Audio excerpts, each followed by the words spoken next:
Hi guys, welcome back to education concepts.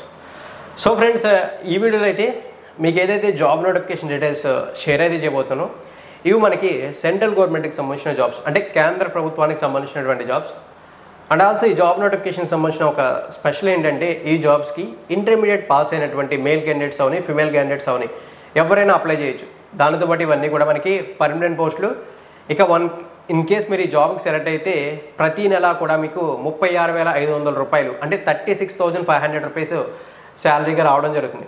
Education qualification అనేది చూసుకుంటే intermediate pass అయినా ఎవరైనా సరే ఈ జాబ్స్కి అప్లై చేయొచ్చు. ఇక నోటిఫికేషన్ సంబంధించినటువంటి డీటెయిల్స్ ఏవైతే ఉంటాయో అవన్నీ కూడా స్టెప్ బై స్టెప్ క్లియర్గా ఈ వీడియోలో తెలుసుకుందాం.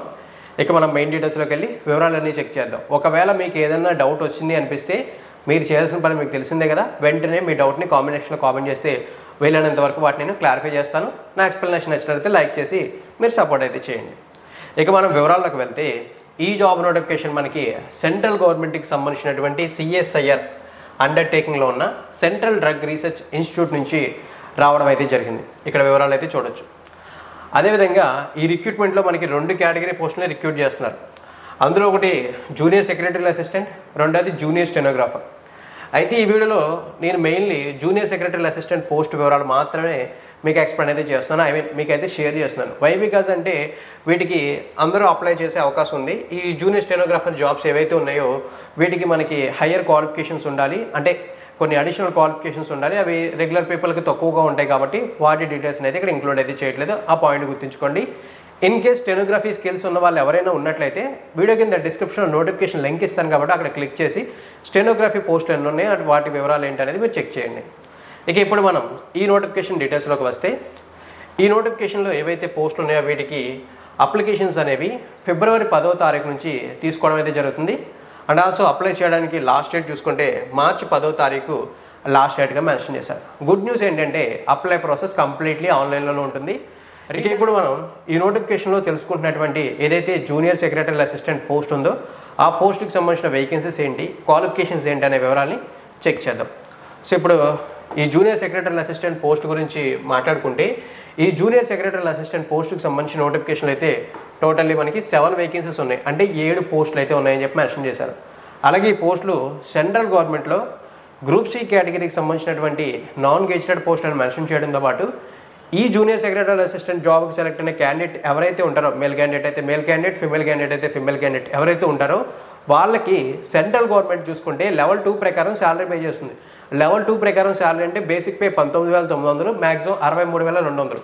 ఆ డీటెయిల్స్ని ఇక్కడ మనకి క్లియర్గా మెన్షన్ చేశారు.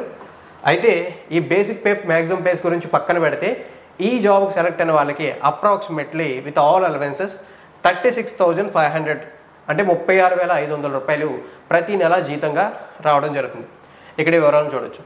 ఇక క్వాలిఫికేషన్స్ వివరాల్లోకి వెళ్తే క్వాలిఫికేషన్స్ వివరాల్లో మనకి సింపుల్గా చాలా క్లియర్గా మెన్షన్ చేశారు. ఈ జాబ్కి మీరు అప్లై అయితే చేయాలనుకుంటే 10+2 12th are it's equivalent qualification ఉంటే ఈ జాబ్స్కి అప్లై అయితే చేయొచ్చు అని చెప్పి మెన్షన్ చేశారు. అంటే ఇంటర్మీడియట్ లేదా ఇంటర్మీడియట్ ఈక్వల్ క్వాలిఫికేషన్ అయినటువంటి డిప్లొమాతో అయినా సరే ఈ జాబ్స్కి అప్లై చేయొచ్చు. మీరు డిప్లొమాలో ఏ బ్రాంచ్ నుంచి పాస్ అయినా పర్వాలేదు, అలాగే ఇంటర్మీడియట్లో మీరు MPC, CEC ఇలా ఏ గ్రూప్ అయినా సరే ప్రాబ్లం లేదు, అప్లై అయితే చేసుకోవచ్చు అని చెప్పి క్లియర్గా మెన్షన్ చేశారు. అండ్ ఆల్సో డిగ్రీ, బీటెక్ ఇటువంటి క్వాలిఫికేషన్స్తో కూడా అప్లై చేసుకోవచ్చు, అంటే ఇంటర్మీడియట్ హయ్యర్ క్వాలిఫికేషన్స్తో కూడా ఈ జాబ్స్కి అప్లై అయితే చేయొచ్చు. అండ్ ఆల్సో ఈ జాబ్స్కి సంబంధించినటువంటి మెన్షన్ చేసిన క్వాలిఫికేషన్స్లో ఇంకో పాయింట్ ఏంటంటే ఈ జాబ్స్కి అప్లై చేసే క్యాండిడేట్స్ ఎవరైతే ఉంటారో వాళ్ళకి కంప్యూటర్ టైపింగ్ అయితే వచ్చి ఉండాలని చెప్పారు.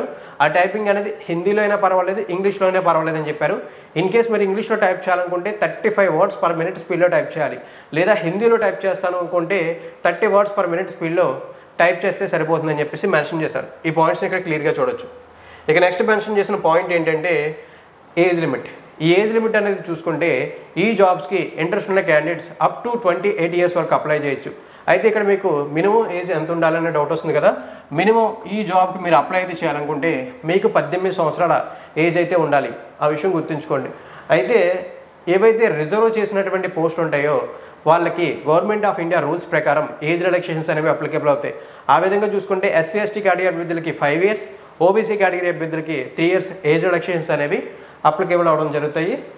ఇవైతే ఈ నోటిఫికేషన్లో మనం షార్ట్ లిస్ట్ చేసినటువంటి పోస్ట్కి సంబంధించినటువంటి కొన్ని బేసిక్ డీటెయిల్స్ అండ్ కొన్ని ఇంపార్టెంట్ డీటెయిల్స్. ఇక ఇప్పుడు మనం ఏదైతే సెలక్షన్ ప్రాసెస్, అప్లై ప్రాసెస్ వివరాలు ఉన్నాయో ఆ వివరాల గురించి తెలుసుకుందాం. ఫ్రెండ్స్, ఇప్పటి వరకు మనం తెలుసుకున్నటువంటి ఈ జూనియర్ సెక్రటరీ అసిస్టెంట్ పోస్ట్కి సంబంధించిన సెలక్షన్ ప్రాసెస్ గురించి మాట్లాడితే, సెలక్షన్ ప్రాసెస్ గురించి చాలా సింపుల్గా మెన్షన్ అయితే చేశారు.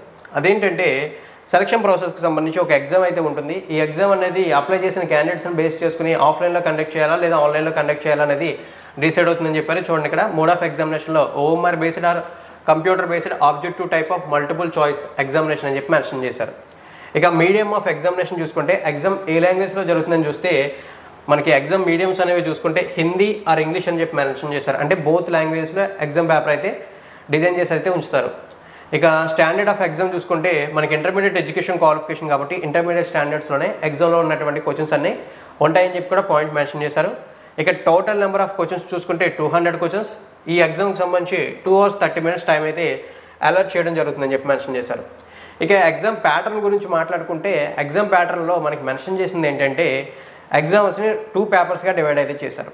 ఫస్ట్ ఆఫ్ ఆల్ మనం పేపర్ 1 గురించి మాట్లాడితే ఈ పేపర్ 1కి సంబంధించి మనకి 90 minutes టైం అలాట్ చేశారు. అంటే గంటన్నర సమయం అలాట్ చేయడం అయితే జరిగింది. ఈ పేపర్ 1లో ఉండేటటువంటి సబ్జెక్ట్ చూసుకుంటే మనకి మెంటల్ ఎబిలిటీ టెస్ట్కి సంబంధించిన సబ్జెక్ట్ ఉంటుంది. నెంబర్ ఆఫ్ క్వశ్చన్స్ చూసుకుంటే 100 క్వశ్చన్స్. ఇక్కడ ఒక్కొక్క క్వశ్చన్ 2 మార్క్స్ని క్యారీ చేయడం వల్ల టోటలీ 200 మార్క్స్ అయితే ఉంటాయని చెప్పారు. ఎటువంటి నెగిటివ్ మార్కింగ్ అయితే ఉండదు ఈ పేపర్ 1కి సంబంధించి. ఇక పేపర్ 2 గురించి మాట్లాడితే పేపర్ 2కి సంబంధించి మనకి మెన్షన్ చేసినటువంటి డీటెయిల్స్ ఏంటంటే పేపర్ 2కి సంబంధించి మనకి 1 hour టైం అయితే అలాట్ చేయడం అయితే జరుగుతుందని చెప్పి మెన్షన్ చేశారు. పేపర్ 2లో మనకి 2 సబ్జెక్ట్స్ ఉంటాయి. ఒకటి జనరల్ అవేర్నెస్, రెండోది ఇంగ్లీష్ లాంగ్వేజ్. ఈచ్ సబ్జెక్ట్ కూడా మనకి 50 క్వశ్చన్స్ని క్యారీ అయితే చేస్తుంది. అంటే ప్రీవియస్లీ మనకి పేపర్ 1లో 100 క్వశ్చన్స్, ఇక్కడ పేపర్ 2లో 100 క్వశ్చన్స్. టోటలీ మనకి ఎగ్జామ్లో మెన్షన్ చేసినటువంటి 200 క్వశ్చన్స్ కంప్లీట్ అయిపోయాయి. అయితే మనకి పేపర్ 1లో ఒక్కొక్క క్వశ్చన్ 2 మార్క్స్ని క్యారీ చేస్తే పేపర్ 2లో ఒక్కొక్క క్వశ్చన్ 3 మార్క్స్ని అయితే క్యారీ చేస్తుందని చెప్పేసి మెన్షన్ అయితే చేశారు. అండ్ ఆల్సో ఇక్కడ నెగిటివ్ మార్కింగ్ ఉంది. ఈచ్ రాంగ్ ఆన్సర్కి 1 నెగిటివ్ మార్కింగ్ అనేది అప్లికేబుల్ అవుతుందని చెప్పేసి క్లియర్గా మెన్షన్ అయితే చేశారు. ఇక్కడ ఈ డీటెయిల్స్ అనేది క్లియర్గా చూడొచ్చు. ఇఫ్ ఇన్ కేస్ ఏదైనా డౌట్స్ ఉంటే మీరు కామెంట్ సెక్షన్లో కామెంట్ అయితే చేయండి, నేను వాటిని క్లియర్ చేస్తాను. అండ్ ఆల్సో ప్రీవియస్లీ మీకు రిటర్న్ ఎగ్జామ్ కంప్లీట్ చేసిన తర్వాత స్కిల్ టెస్ట్ అయితే ఉంటుంది అన్నాను కదా, ఆ స్కిల్ టెస్ట్కి సంబంధించినటువంటి నామ్స్ని 1 second మనకి మెన్షన్ అయితే చేశారు. ఎవరైతే మనకి రిటర్న్ ఎగ్జామ్లో బెస్ట్ పర్ఫార్మెన్స్ ఇచ్చి క్వాలిఫై అవుతారో వాళ్ళకి టైపింగ్ టెస్ట్ ఉంటుంది. ప్రీవియస్లీ చెప్పినట్లే ఇంగ్లీష్లో టైపింగ్ అయితే 35 words per minute, హిందీలో అయితే 30 words per minute స్పీడ్లో టైప్ చేయాల్సి అయితే ఉంటుందని చెప్పి మెన్షన్ చేశారు. ఇక్కడ ఈ డీటెయిల్స్ అన్నీ కూడా క్లియర్గా అయితే చూడొచ్చు. ఇక ఈ 2 టెస్ట్లు కంప్లీట్ అయిన తర్వాత skill return exam and skill test 2 complete అయిన తర్వాత ఓవరాల్లీ బెస్ట్ పర్ఫార్మెన్స్ క్యాండిడేట్స్ ఎవరైతే ఉంటారో వాళ్ళని షార్ట్ లిస్ట్ చేసి వాళ్ళకి మెరిట్ వైజ్ జాబ్స్ అలాట్ చేయడం అయితే జరుగుతుంది. ఇదైతే ఓవరాల్ రిక్రూట్మెంట్ ప్రాసెస్. ఇక ఫైనల్లీ మనం ఏదైతే అప్లై ప్రాసెస్ ఉందో ఆ అప్లై ప్రాసెస్ గురించి మాట్లాడదాం. అంటే అప్లై ప్రాసెస్ ఆన్లైన్లోనే ఉంటుంది. ఇంపార్టెంట్ డేట్స్ కూడా తెలుసుకున్నాం. అంటే అప్లికేషన్ ఫీజు ఎంత అనే వివరాలని చెక్ చేద్దాం. ఫ్రెండ్స్, ఇప్పుడు మనం అప్లికేషన్ ఫీజు గురించి మాట్లాడుకున్నట్లయితే అప్లికేషన్ ఫీజు గురించి మనకి మెన్షన్ చేసిన పాయింట్ ఏంటంటే మీరు ఈ జూనియర్ సెక్రటరీ అసిస్టెంట్ జాబ్కి అప్లై అయితే చేయాలనుకుంటే అప్లికేషన్ ఫీజు 500 rupees అయితే పే చేయాల్సి అయితే ఉంటుంది. అంటే 500 రూపాయలు పే చేయాల్సి అయితే ఉంటుంది. ఈ 500 రూపాయల అప్లికేషన్ ఫీజు అనేది చూసుకున్నట్లయితే మనకి general category, OBC category and economical weaker section category candidates మాత్రమే పే చేయాలి. రిమైనింగ్ కేటగిరీస్ అయినటువంటి SC, person with bench mark disability, women candidates, other gender category, ex servicemen, CSIR previous employees ఎవరైతే ఉంటారో వాళ్ళు అయితే ఎటువంటి అప్లికేషన్ ఫీజు అనేది pay చేయకుండానే ఈ జాబ్స్కి అప్లై అయితే చేయొచ్చు అని చెప్పి మెన్షన్ చేశారు. సో ఓవరాల్గా ఈ రిక్రూట్మెంట్కి మనం తెలుసుకోవాల్సినటువంటి డీటెయిల్స్ అన్నీ కూడా ఇవే. ఇన్ కేస్ ఒకవేళ మీకు ఏదైనా డౌట్ ఉంది అనిపిస్తే మీరు చేయాల్సింది ఏంటంటే మీ డౌట్ని కామెంట్ సెక్షన్లో కామెంట్ అయితే చేయాలి. వీలైనంత వరకు వాటిని నేను క్లారిఫై అయితే చేస్తాను. అండ్ ఆల్సో నా ఎక్స్ప్లెనేషన్ నచ్చినట్లయితే స్టార్టింగ్ చెప్పినట్లే లైక్ చేసి సపోర్ట్ చేయడంతో పాటు ఇన్ఫర్మేషన్ మీ ఫ్రెండ్స్తో షేర్ చేయడానికి ప్రయత్నించండి. థ్యాంక్ యూ ఫ్రెండ్స్, వీడియోని అయితే ఎండింగ్ వరకు వాచ్ చేసి మన ఛానల్ని సపోర్ట్ అయితే చేస్తున్నందుకు.